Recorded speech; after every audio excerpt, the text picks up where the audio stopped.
Buenos días a todos, gracias por acompañarnos en esta nueva sesión. Hoy continuamos con nuestro tema de ética y moral. En mi pensar, luz y claridad. En mi sentir, no hay vanidad. En mi actuar, fuerza y verdad. Así crecerá mi alma con fortaleza y bondad. ¿Quién desea leer hoy, por favor? La acción a partir de la libertad no excluye las leyes morales, sino que las incluye, solo que esta acción aparece a un nivel superior en comparación con la que solo es dictada por esas leyes. ¿Por qué ha de servir menos al bien general la acción que yo ejecuto por amor que aquella que solo llevo a cabo porque siento el deber de servir al bien de la humanidad?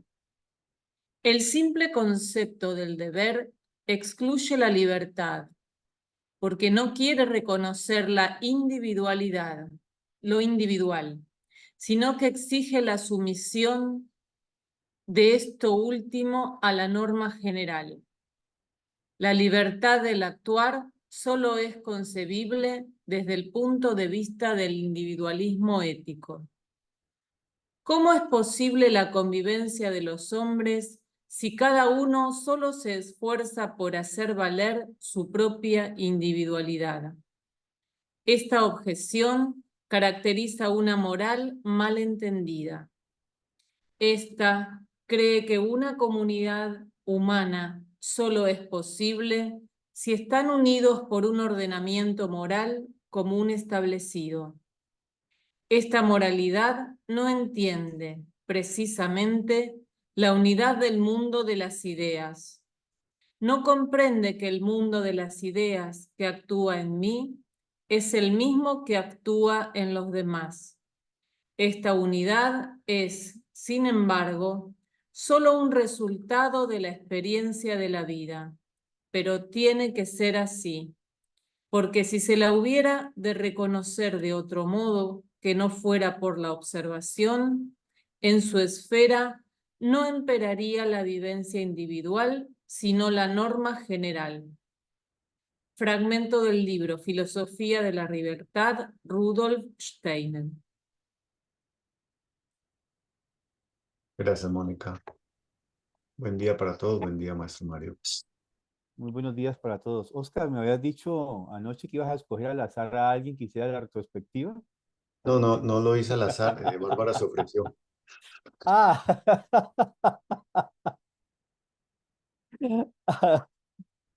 Fue a dedocracia la elección. bueno, tratemos. Bueno, Pero sí, Bárbara ya se apropió, mira, está bien. tengo mi carpeta y no, que es lo de los conceptos moral y ético, que lo moral vimos que venía como de afuera y lo ético se relacionaba más con la libertad y la autorregulación. Ahí también vimos cuando Dios, Adán que reconoce lo bueno y lo nomina. Vimos la existencia del libre albedrío, que no lo tendríamos si no tuviéramos la capacidad de decidir. También vimos que los niños no están maduros para decidir. También hicimos un recuerdo de Mefistófeles y el diálogo con Dios. Y recordamos que nos hicimos humanos cuando pudimos lograr la posición erguida porque nos libera las manos, y gracias a esta posición podemos dominar los distintos apetitos y deseos, cosa que el animal no puede. Y también, por último, habíamos entrado en lo que era la fantasía moral, y bueno, eso, la fantasía moral como ejercicio para nuestro pensamiento autónomo. Bueno, ¿alguien más quiere aportar algo que haya quedado como vivencia de lo que de lo que se planteó, de lo que se reflexionó en torno a esto de la ética y la moral. Bueno, al final nos hablaste de las tres reglas o, sí, como tres reglas o tres guías que debemos de seguir los maestros o los cuidadores, ¿no? Que era compenetrarnos de la capacidad imaginativa, tener coraje por la verdad y agudizar nuestro sentimiento de responsabilidad mímica, Ujú. que era lo que se indicaba al final del libro eh, ¿cuál? El estudio del hombre. Del estudio del hombre, sí. Bien, ¿alguna otra pensamiento, vivencia? Me resonó qué tanto de huella ecológica dejo en el mundo y cómo defiendo la vida como algo a actualizar, de actualizar. Y sí, si el hombre está conforme con lo que, esa parte de que le aguijonea, de el que el dolor cumple una función importante.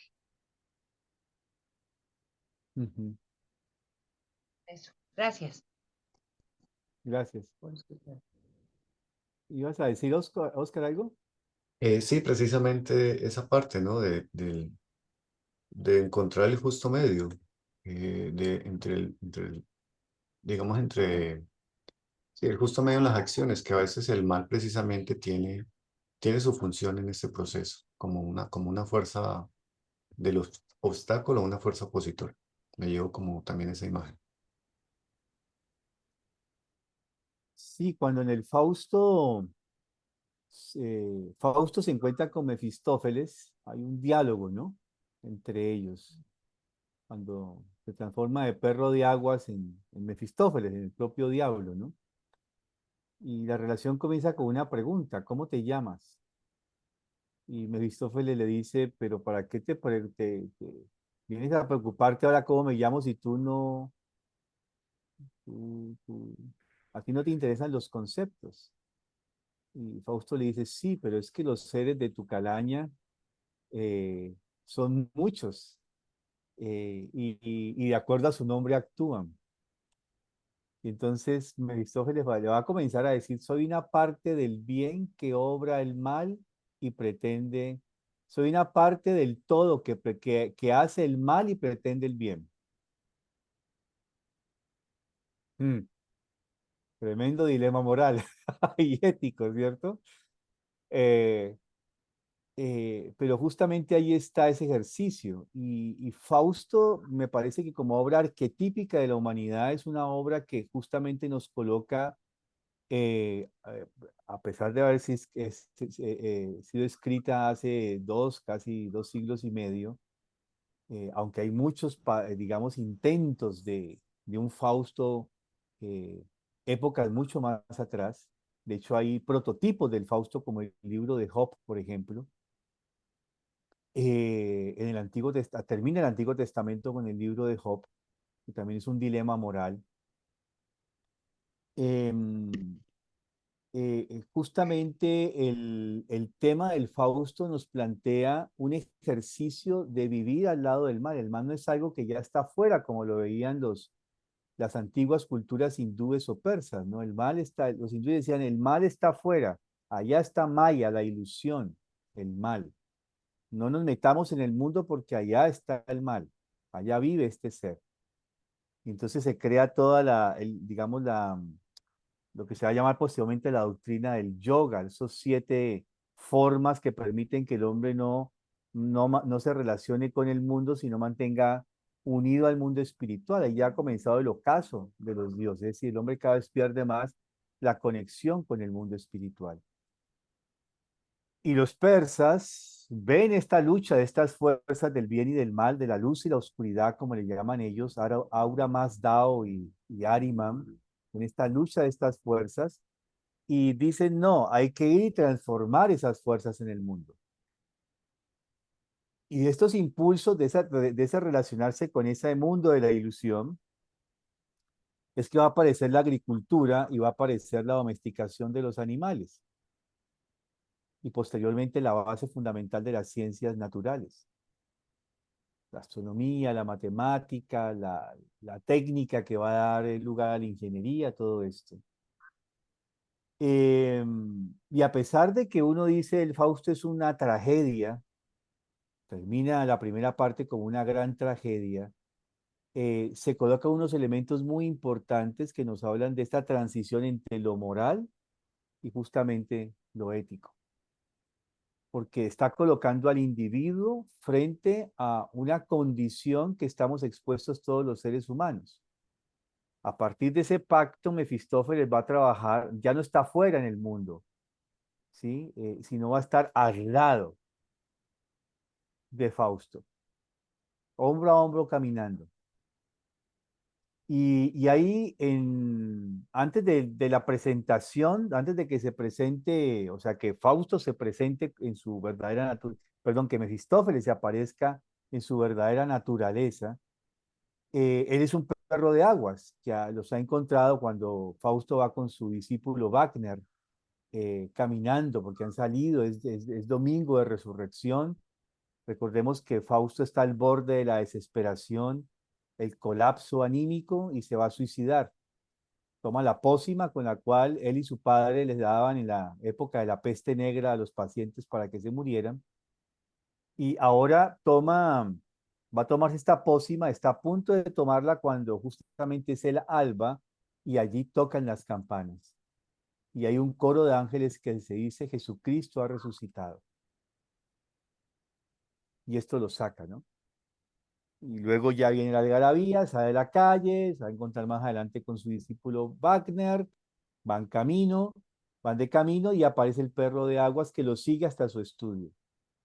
Y allí hay tres momentos en que el perro, en la conversación y monólogo conversación que tiene con Wagner y su propio monólogo, el perro de aguas, justamente hay tres momentos en que interrumpe, ladra, molesta a Fausto.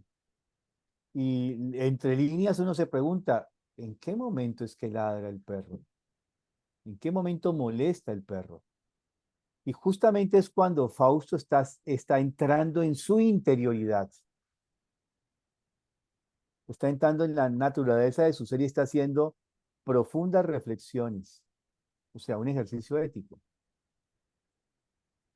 Y justamente cuando está entrando en su interioridad para hacer el ejercicio ético, el perro trata de sacarlo. Y desde allí, durante toda la obra, en los momentos en que Fausto va a estar entrando en su propia naturaleza, donde va a tener las reflexiones más profundas humanas, Mefistófeles lo va a sacar. Le podemos encontrar una clave, ¿no? Interesante en el ejercicio ético. Hoy en día que tenemos que ser como almas conscientes. Y justamente hay otra parte en el Fausto donde uno puede develarse de que el Fausto tiene una vida interior. Hay un monólogo de él largo donde se devela de que él tiene una vida interior. Y justamente esta vida interior necesita de imaginación. El verso de la mañana que hacemos en las secundarias Baldos alrededor del mundo dice, yo miro en el mundo donde el sol brilla, donde las estrellas centellean, donde las piedras reposan, ¿sí? Y está dirigiendo esa mirada al mundo externo, o sea, yo miro en el mundo, o sea, está obligándome a que tengo que ser consciente de lo que observo en el mundo. Miro que las piedras yacen, que las plantas viven, que los animales sienten, y ahora yo contemplo el alma que vive en mi interior. Sí, o sea, ahora de estar afuera, la mirada ahora va hacia adentro. Y ahí hay una clave especial del ejercicio ético, ¿cierto? Y justamente esta reflexión que hacíamos en torno a la lectura del llamado libro en español, El estudio del hombre, que es es una de las partes del curso que él dio para maestros, son 3 tomos. El verdadero estudio del hombre en alemán es una obra compuesta por 3 volúmenes. El curso de la mañana, 14 conferencias, el curso de la tarde, 14 conferencias, el curso de la noche, que eran los coloquios pedagógicos, o sea, las reflexiones que hacía a lo largo del día. Y él en la primera, así como introduce ya en la primera conferencia un elemento que tiene que ver con estas cualidades tripartitas del ser humano, hay unos apartes que no están en las traducciones porque él dice que no lo taquigrafen, pero él hace una especie de ritual donde eh, invoca, digamos, a estos seres de las jerarquías, pero también trae a la conciencia esta fuerza tripartita del ser humano, ¿sí? Y justamente así como comienza, va a terminar este curso de la mañana. Y recordémoslo cómo lo dice. Él viene diciendo al final de la 14ª conferencia de que en su época, sobre todo en el último tercio del siglo XIX, se ha hecho una batalla campal contra la imaginación, porque se cree que aquel que utiliza la imaginación en la educación o en la vida práctica es un ser que cae en lo fantasioso, en la ilusión. No sé ustedes, pero yo crecí de niño con esa idea de que uno podía fantasear mucho porque perdía el contexto de la realidad, ¿no? Y él va a hacer esa crítica fuerte a que justamente eso no debería ser así y que eso es lo que ha matado y ha colocado como un gran tóxico dentro de la educación. Solo una educación técnica, intelectual, abstracta, carente de imaginación. Y a partir de allí va a decir de que lo que el niño va a aprender va a depender de lo que el maestro es. El niño no se forma por lo que el maestro le transmite en conocimientos, digamos, de instrucción, sino a partir de lo que el maestro mismo forma desde su ser. Y entonces va a decir, en la segunda mitad del siglo XIX, ese espíritu pedagógico fue difamado y se echaba peste sobre todo lo que quisiera introducirse en el alma por medio de la imaginación. Porque se creía que en el momento en que uno se entregaba de algún modo a la imaginación, inmediatamente caería en los brazos de la falsedad. No se tenía la valentía de ser independiente, libre en el pensar, y aún así de unirse con la verdad y no con la falsedad. Se temía el moverse libremente en el pensamiento, porque se creía que entonces penetraría inmediatamente la falsedad en el alma. Por lo tanto, el maestro, a la impregnación del contenido de su enseñanza con imaginación, como acabo de mencionar, habría de agregarle el coraje para la verdad. Sin ese coraje para la verdad, no saldrá adelante en la clase con su voluntad, especialmente en los niños más mayores. Pero aún más, mis queridos amigos, lo que se desarrolle como coraje por la verdad debe ir acompañado por el otro lado de un intenso sentimiento de responsabilidad frente a la verdad. Necesidad de imaginación, sentido por la verdad, sentimiento de responsabilidad. Esas son las tres fuerzas que constituyen el nervio de la pedagogía. Y quien quiera coger en su interior la pedagogía, tiene que inscribir en su interior el siguiente lema: compenétrate de facultad imaginativa, ten coraje por la verdad, agudiza tu sentimiento de responsabilidad anímica. Y ahí está justamente colocando al maestro en el ejercicio ético de su ejercicio profesional, ¿sí? Con el desarrollo de estas tres capacidades. Veíamos, como bien lo han recordado, que, que el tema de lo ético, justamente podemos decir, puede ir en contravía, no necesariamente, pero la mayoría de las veces va en contravía de lo moral, porque lo ético me pide algo a mí como individuo, más lo moral son construcciones. Steiner en la filosofía de la libertad, en alguna de los temas que trata de casi que hacia el final de la filosofía de la libertad, lo notan al final, 3/4 del libro, va a decir va a hablar justamente de la fantasía moral, va a comenzar a hablar de la fantasía moral. Y allí va a comparar el tema peligroso, digamos, que él ve para su época, vamos a decir para nuestra época también, donde ya hay planteamientos digamos, de científicos que hablan de la moral como un aspecto relacionado con la evolución. Y él hace toda una reflexión en torno a ello. Y entonces él dice, ¿qué es la evolución? La evolución es algo que viene de ser imperfecto para hacerse perfecto. ¿Sí? Es algo que el organismo nuevo surge de un organismo que le antecede. Y ese organismo que le antecede es menos perfecto que el organismo que se desarrolla actualmente. Entonces se parte de ese principio de que el organismo que se crea nuevo nace de la base fundamental de lo ya existente. O sea, lo nuevo porta parte de lo ya existente. Y él va a hacer la correlación que justamente en ese momento histórico de la humanidad, digamos, filosófico, de crear todas estas formas de pensamiento, se ve así la moral.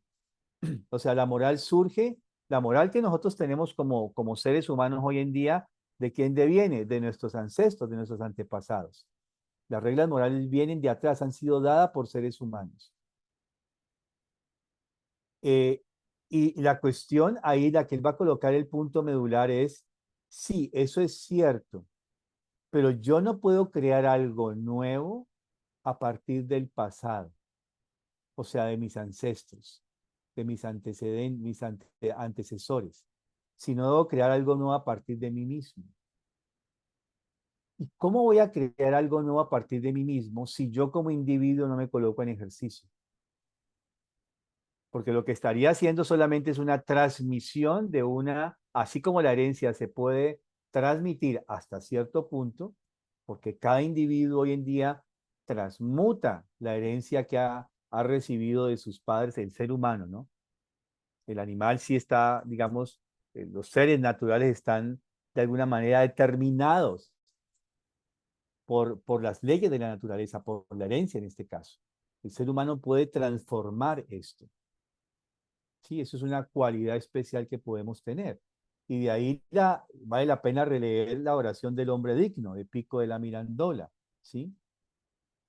No te di, Adán, ni un puesto determinado, ni un aspecto propio, ni función alguna que te fuera peculiar, con el fin de que aquel puesto, aquel aspecto, aquella función por los que te decidieras, los obtengas y conserves según tu deseo y designio. La naturaleza limitada de los otros se halla determinada por las leyes que yo he dictado. La tuya, tú mismo la determinarás sin estar limitado por barrera ninguna, por tu propia voluntad, en cuyas manos te he confiado. Te puse en el centro del mundo con el fin de que pudieras observar desde allí todo lo que existe en el mundo.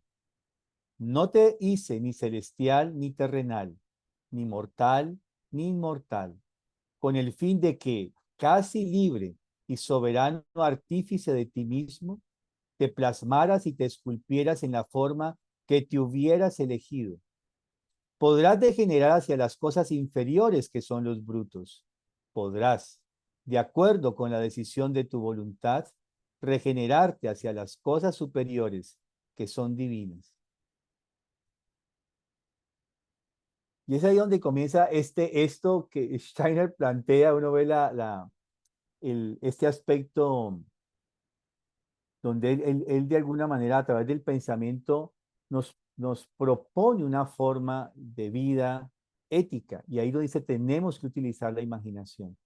Si el hombre no utiliza la imaginación ética para crear a través de su imaginación formas de vida nuevas y saludables de bienestar entre los seres humanos y el mundo, eso no puede venir, o sea, no puede venir la ética como tal, seguiríamos viendo una moral, determinados por las reglas. Y en una parte, pues tiene que ser así, ¿sí? Porque el ser humano todavía eh, eh, le falta adquirir, justamente salir de ese aspecto que es instintivo, desiderativo, porque nuestra cultura de alguna manera nos ha hecho seres que dependemos más justamente de nuestros instintos, apetitos y deseos, y no dependemos de ese desarrollo de una ética. Entonces tiene que venir algo moral que nos controle desde afuera, eso es indudable, eso no lo estamos discutiendo. Las normas tienen que existir, tienen que haber policías, tiene que haber guardas, no sé, tránsito para que nos ayuden a regular, ¿cierto? Porque no tenemos la capacidad de poder autorregularnos nosotros mismos. Pues tiene que ir desde afuera algo que nos diga autorregúlate. Pero en una construcción moralista de la cultura, el individuo no va a tener posibilidad de salir. Inclusive el concepto de justicia restaurativa, como se maneja en algunos ámbitos legales, es usted hizo esto y usted tiene esta consecuencia. Así está en el Código Penal, ¿no? La justicia ordinaria actúa así. Usted hizo eso, le calculamos ese daño que usted ha hecho en tantas cosas, lo cuantificamos en plata, en años, y esta es su culpa y su condena. Pero si usted hace esto, nosotros le quitamos esto de su condena. Y allí no hay un verdadero ejercicio restaurativo. Yo pienso que en ese aspecto Colombia ha dado un paso muy grande e incomprendido todavía, al menos en el campo de los ámbitos educativos, donde dicen los colegios no van a aplicar justicia ordinaria, se acabó la justicia ordinaria. Ustedes no pueden catalogar las faltas como leves, graves y gravísimas, se acabó eso.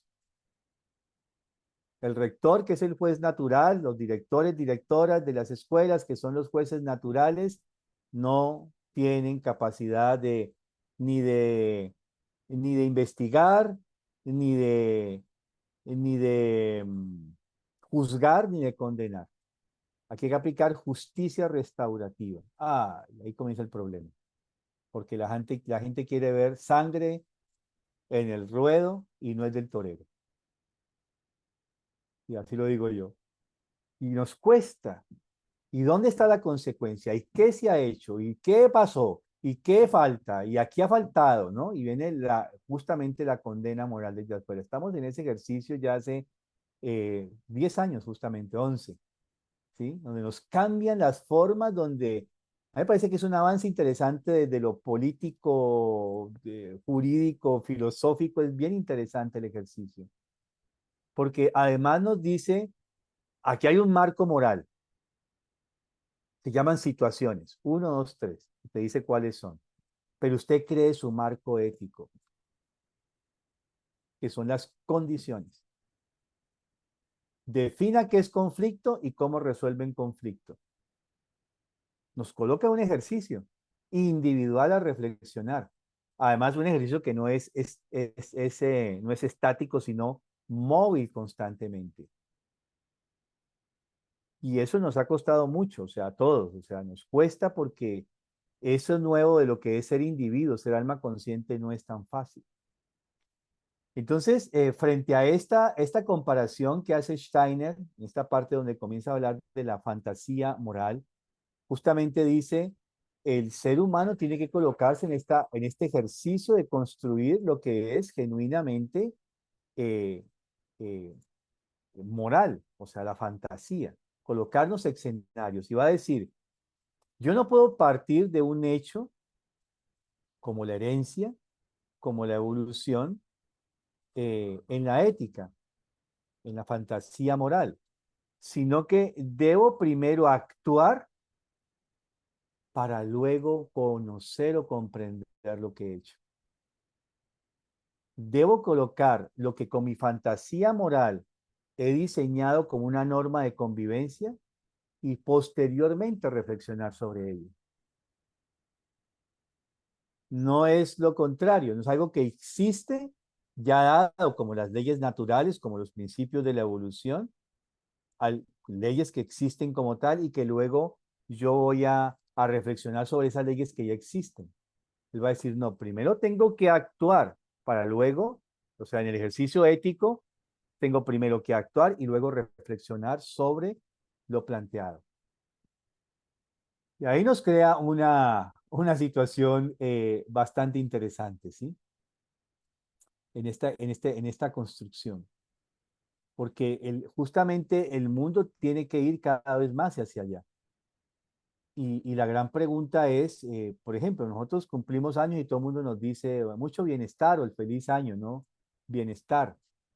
Y la gente dice eh, feliz y próspero año. Pero realmente tendríamos que decir feliz, saludable, próspero y de mucho bienestar este nuevo año. Porque la prosperidad tiene que ver, la relacionamos más con lo adquisitivo, ¿no? El dinero, el éxito financiero, profesional. Pero el bienestar es mucho más esto, porque yo puedo tener prosperidad, pero no tener bienestar. Y eso es lo que está pasando en nuestra sociedad actual. La gente busca la prosperidad a costa de lo que sea, porque mal interpretada la ley de la evolución dice de que habla solamente de dos principios de la evolución. La evolución se da por mutaciones y por selección natural. Es decir, hay saltos cuánticos largos en la evolución, hay un momento en que surge algo que se sale de la lógica de esa línea totalmente trazada de la evolución, de pronto pasa algo y salta. Y lo otro es que dice de que la evolución depende de la lucha de las especies. Y esos dos conceptos llevados de la evolución al campo político, al campo económico, a toda la vida humana, conlleva que mutamos y luchamos. Y tanto los dos sistemas políticos económicos que sustentan el mundo actual, el capitalismo y el comunismo, están basados en la misma teoría evolutiva con estos dos principios, selección natural y mutaciones. La lucha del más fuerte, la lucha de las clases, ¿sí? Solo sobrevive el más fuerte, dicen los capitalistas. Y esto solamente está promocionando nuestra prosperidad. Para ser próspero hay que luchar y ser más fuerte. ¿Se dan cuenta de cómo estamos construidos? Y luego hay una moral que nos trata de controlar cuando la misma vida nos está diciendo que tenemos que obrar sobre esas dos leyes. Pero la teoría de la evolución no considera el tercer principio que ya descubrió Darwin y todos los evolucionistas, desde Goethe, que es el tatarabuelo de la evolución, como le llamo yo, Darwin y todos los demás. Y el que corrobora estos tres principios es Kropotkin, el príncipe ruso. Y es donde él como bolchevique, también príncipe y bolchevique a la vez, crea esta gran teoría de lo que se va a llamar el apoyo mutuo. Escribe realmente su investigación evolutiva. Y habla de que justamente la evolución es jalonada, si existen estos dos principios que ya hemos mencionado, mutaciones y selección natural. Pero él va a decir, el tercer principio de la evolución es el apoyo mutuo inter e intraespecies. Sin ese apoyo mutuo no hay evolución. Y plantea una propuesta política económica totalmente distinta. ¿Qué hace el naciente bolchevismo? Lo ataca, lo excluye y lo anula intelectualmente. ¿Quién conoce la teoría evolutiva del apoyo mutuo de Kropotkin? Muy pocos. ¿Sí? Solo que por ahí hemos andado que alguna vez Steiner lo dijo Kropotkin y mencionó a Kropotkin. Entonces la gente, ¿quién fue ese señor? Y va a leer, ¿no? Pero en las universidades no le enseñan, no. No enseñan. La teoría evolutiva de Teilhard de Chardin tampoco nos la enseñan. ¿Sí? Y nos habla también de estos principios de lo moral o ético de alguna manera, ¿no? El principio, el alfa y el omega. El principio de la evolución es el Cristo, va a decir al final, y pues es rechazado por unos y por otros. Pero justamente acá es donde viene ese aspecto nuevo que tenemos que desarrollar, hasta que tenemos justamente que apuntar y creer en esa capacidad justamente que nos da los dioses, llamémoslo así, del libre albedrío. No te hice celestial ni terrenal. Te coloqué en el centro del mundo. te liberé de las leyes que rigen a los brutos, para que tú, soberano artífice de ti mismo, te esculpieras según tus designios. Ese es el libre albedrío. Y justamente ese es el ejercicio de alguna manera fundamental.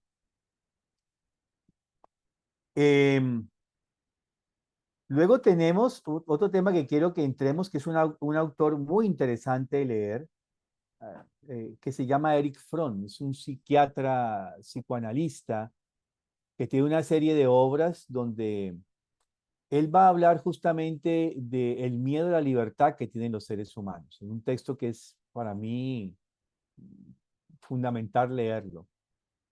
Y luego yo seguiría con ética y psicoanálisis y después el arte de amar, en ese libro de las tres obras.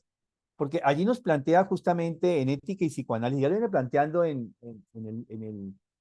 el miedo a la libertad, de la ética autoritaria y de la ética humanista. Y justamente cuando plantea la ética autoritaria y la ética humanística, uno va a mirar elementos que coinciden con la filosofía de la libertad. Porque en el planteamiento de la ética humanista, él va a colocar justamente al individuo, que construye sus propias reglas sociales justamente en relación con el bienestar de lo individual y de lo colectivo. Entonces, en este sentido, en una construcción desde este punto de vista, una construcción ética a partir de esta fantasía moral, nosotros como seres humanos obramos con esta nueva norma, esta fantasía moral, que es esta norma que surge de la fantasía moral, y ahora tenemos que esperar que el individuo pueda entrar en la comprensión con su conocimiento de esa regla. Cuando nosotros construimos nuestro manual de convivencia en el colegio, colocamos muchas reglas. Y hubo un personaje X que actuó en contra de esas reglas construidas colectivamente. Y yo siempre dije, pero ¿por qué esta persona hizo esto? Y siempre tuve esa pregunta, ¿no? Y una vez me desperté y dije, claro, la norma está hecha por la colectividad, pero él no pudo captarla con su conocimiento.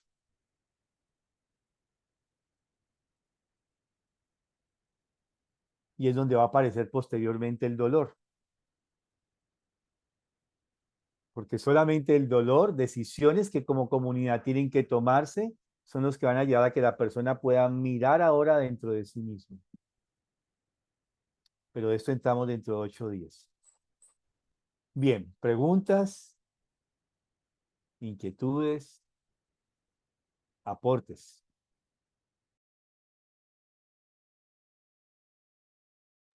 Mónica. Mario, el otro día hablábamos del maestro, del formador, que tiene que tener un trabajo, o sea, que enseña más por su trabajo evolutivo, que más allá del conocimiento que transmite. ¿Cómo se hace para evaluar, por ejemplo, en la pedagogía Waldorf, a un maestro que tiene ese desarrollo? Porque es tan interno eso, ese proceso evolutivo. ¿Cómo se hace para estar en condiciones o para saber que alguien está en condiciones, por ejemplo, de llevar adelante un curso? Bueno, eso es toda una pregunta. Eso es casi que un curso. O Pero sea, entiendo que vamos a por tratar hacer, de, sí, o sea, la formación pedagógica, ¿no? claro, Pero hay algo que es más... pero mira, la cuestión no es tanto la formación, uno puede estar formado. Yo voy a colocarlo en este sentido. Yo puedo estar formado como, qué sé yo, médico. Y mi formación me va a llevar como médico a hacer buenas praxis, ¿sí? O sea, buscar el bienestar del paciente. De hecho, está el juramento hipocrático, ¿cierto? Y tengo toda esta formación en la universidad, pero en la práctica esas praxis para generar el bienestar no las genero por dos sentidos, o porque voy en contravía del bienestar real de la persona, ¿sí? Por ejemplo, me puedo ir a hacer un cirujano estético que hago, voy sumando de arriba para abajo una persona y cuchilla va, cuchilla viene, porque eso es lo que me da plata, sin pensar en el bienestar de las personas posterior. O puede ser que las mismas reglas de la praxis de la medicina me lleven a obrar de una manera que van en contravía del verdadero bienestar. Tengo un amigo que me decía una vez, odontólogo, mira que yo aplicaba estos métodos y hoy en día ya están revaluados, son insalubres, no generan bienestar, sino todo lo contrario. ¿Sí? Entonces tenemos esta formación, por supuesto, que está allí y una formación donde no depende de un currículum o de una tabla de contenidos que el maestro va a recibir. Ahí es donde justamente viene el formador de formadores. Así como es del maestro para con el niño, vi un ejercicio también del formador de formadores. No puede decir, ah, es que yo fui 20 años, 30 años maestro, ya puedo ser formador. No, porque estoy en el nivel de la formación de adultos. ¿Cómo yo puedo llevar a mi ejercicio como docente de educación terciaria a que alguien justamente desarrolle competencias? Y una de esas competencias que justamente habría que mirar de una autoevaluación, porque tiene que ser de, digamos, en dos sentidos o en tres sentidos, es una la autoevaluación, la otra es la evaluación por los pares. Y justamente lo que uno tendría que mirar es la transformación de la persona. El proceso, digamos, de evaluación comienza en el proceso de admisión. Y un aspecto de la admisión que al menos yo miro con un ojo de águila es, vislumbro que en esa persona hay capacidad de autoeducación. Descubro que en esa persona hay capacidad de autorreflexión.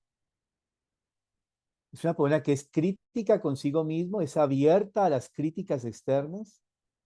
Son cualidades que yo miro de entrada. Porque no me dicen nada, pero me dan una base que la persona por lo menos tiene una base fundamental de poder trabajar consigo mismo. Y la autoeducación, la autotransformación se ve. Es, es como el mugre, se ve. Sí, hay un amigo que decía que hay tres cosas que no se pueden evitar, que no se pueden ocultar. ¿Sí? Y una de ellas es el mugre. Se ve. Entonces, es como en la vida anímica, vamos quitando esos pequeños mugrecitos anímicos de nuestra vida anímica y se ve si realmente me transformo o no. Y justamente esto es muy importante, porque ya vimos que el Stani dice sobre, más o menos lo dice así, sobre la base de lo que el maestro prepara en sus contenidos de clase, debe impregnarlos de imaginación.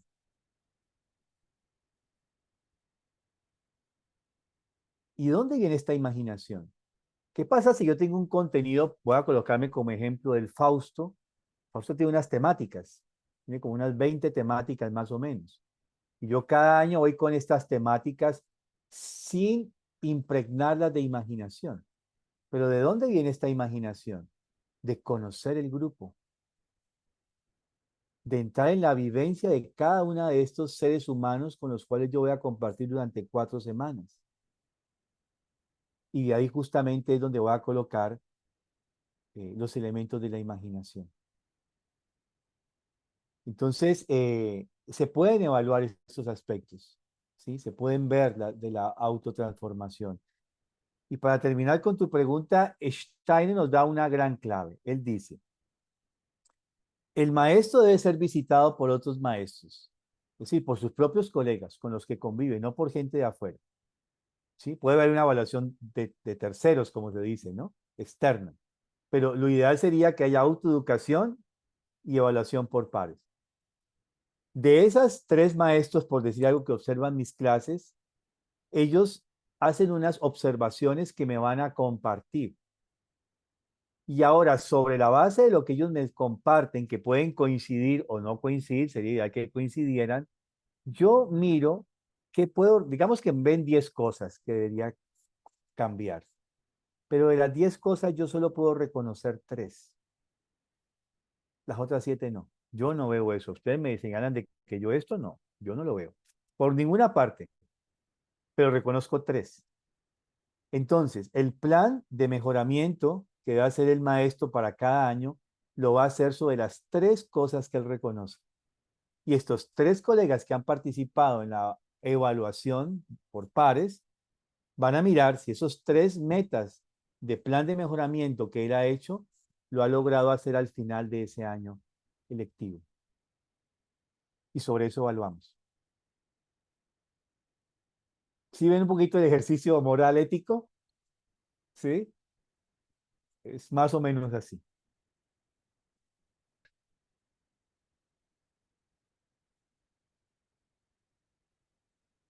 ¿Sí? Y viene el otro tema ético que lo dejo ahí para dentro de 8 días. La gran pregunta atrevida de Pedro cuando Cristo está hablando del perdón. ¿Y hasta cuántas veces debo perdonar a al hermano que pecase contra mí? ¿7? Eso ya es atrevido porque los judíos son ojo por ojo, mano por mano, pie por pie. Lo estamos viendo ahora en Gaza, ¿cierto? Hasta 7, eso ya es atrevido de parte de Pedro. Y Cristo le responde hasta 70 veces 7. Y quiero terminar con este extracto justamente de Ética y Psicoanálisis de Eric Fromm. Sucia rezó una vez a Dios: Señor, te amo mucho, pero no te temo suficientemente. Señor, te amo mucho, pero no te temo suficientemente. Infúndeme temor hacia ti al igual que uno de tus ángeles, tocado de tu temido nombre. Y Dios escuchó su ruego, y su nombre penetró el oculto corazón de Sucia, tal como acontece con los ángeles. Pero Sucia, en eso, arrastrándose bajo el lecho como un can pequeño y sacudido por un temor animal, imploró: Señor, déjame amarte nuevamente como Sucia. Y Dios escuchó también esta vez. Buen día para todos. Gracias, Mario. Gracias, Mario.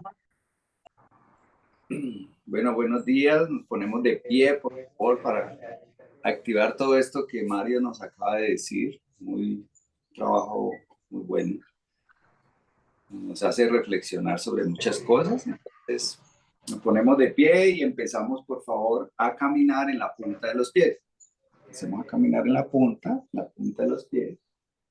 Por el espacio que tengamos, hacia adelante, hacia atrás, punta de los pies, para activar esos pies, ¿sí?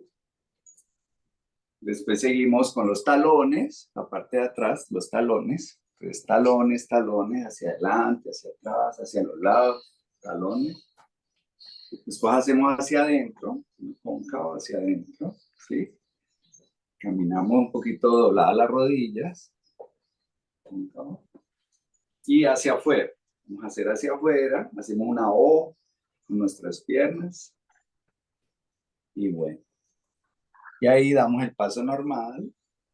Punta, podemos hacer punta, talón, punta, talón, punta, talón, punta, talón, por todo el espacio, punta, talón, nuestro paso, sin llegar al paso triformado todavía, simplemente un paso normal, listo.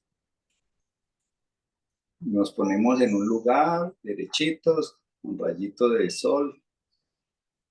Hoy vamos a trabajar solamente algo que venimos implementando, que es el aleluya. Muchos conocen el aleluya, pero esta es una forma pues que estamos profundizando, entonces se los traigo.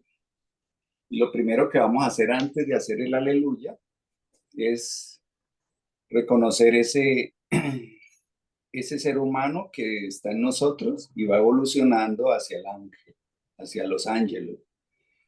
Y para eso vamos a sentir nuestra parte trasera, las escápulas.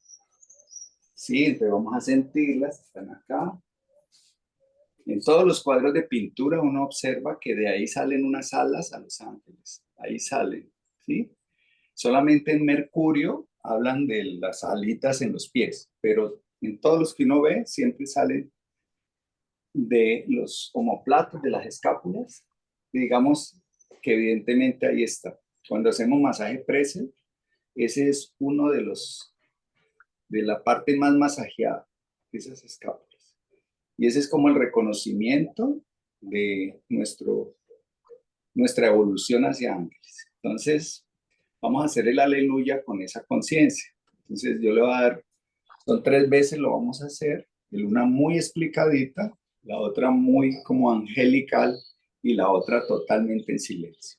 Y ahí terminamos nuestra eurimia de hoy. Entonces, nos ponemos en posición con las manos aquí cerca al corazón. Y vamos a hacer la primera. Acuerden que la palabra aleluya se escribe, arranca con H, que es la, y digamos, esa es la que nos hace mover las escápulas. O sea, nos hace mover. Cuando hacemos la H, voy a hacer aquí. Entonces, el gesto es, ¿sí? De apertura acá a nuestras futuras alas o alitas que ya tenemos. ¿Sí? Va hacia atrás. Entonces, es con fuerza. Esta es nuestra H. ¿Sí? Nuestra A. Entonces, ahí arranca y ahí termina el aleluya. Una vez se desplegan esas alas, vamos a tener, ¿sí? Cuando hacemos nuestra, ahí ya se despliega, viene la admiración con la A, y viene el movimiento de esas alas. Ese movimiento de esas alas con las L's, que son 7, entonces las vamos a empezar a través de nuestro pensar, lo vamos a llevar hacia las alas, esos 7, ¿vale? Después sigue la E, después otras 3 L's, otros 3 movimientos. La U, la I y la A. Y terminamos nuevamente con la H para cerrar nuestras alas. Entonces esto es todo un aleluya dedicado a nuestra evolución de hombre a ángel. Entonces empezamos, ya no más explicación. Listo, manos en el pecho y arrancamos.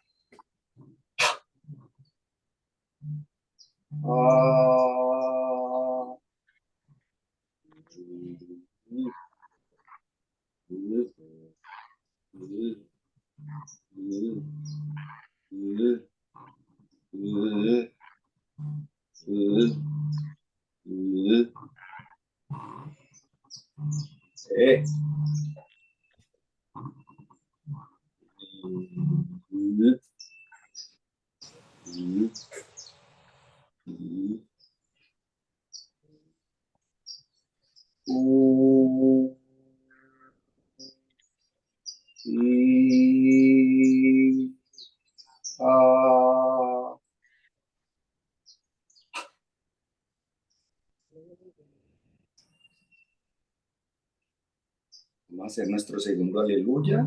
Entonces estamos aquí. Activamos nuestras alas. Admiración. Movimiento. 7 veces.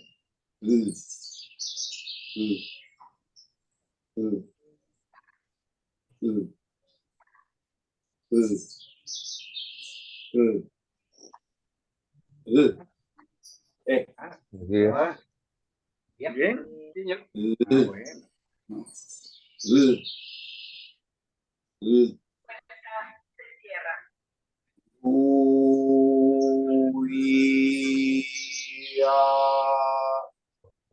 Y cerramos nuestra ala.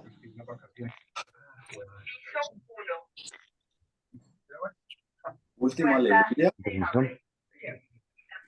Cierren micrófonos por allá, ¿vale? Vamos. Activamos nuestras alas.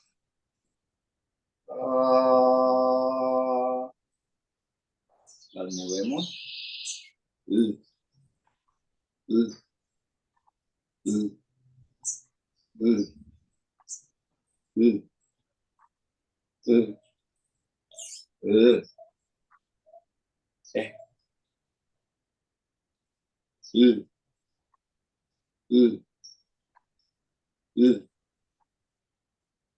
Uia.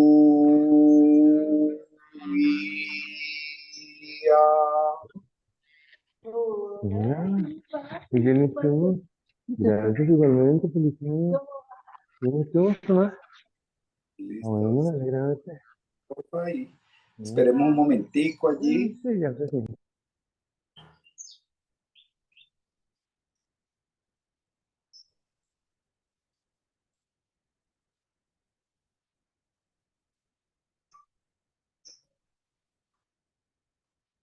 Y aquí con este aleluya culminamos esta tarea. Muchas gracias. Gracias, Oscar. Mario, muchas gracias. Ok. Bueno, vamos a cerrar.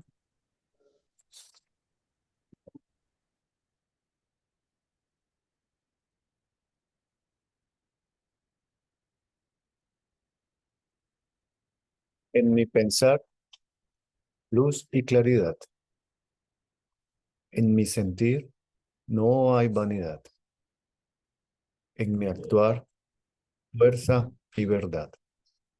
Así crecerá mi alma con fortaleza y bondad. Muchísimas gracias, Marius. Bárbara, chao. Gracias, Mónica, Nancy. Feliz día. Gracias, Mario, gracias, Oscar. Ay, chao. Muchas Buena gracias. semana. Gracias, gracias. Feliz semana para todos. Bye, bye.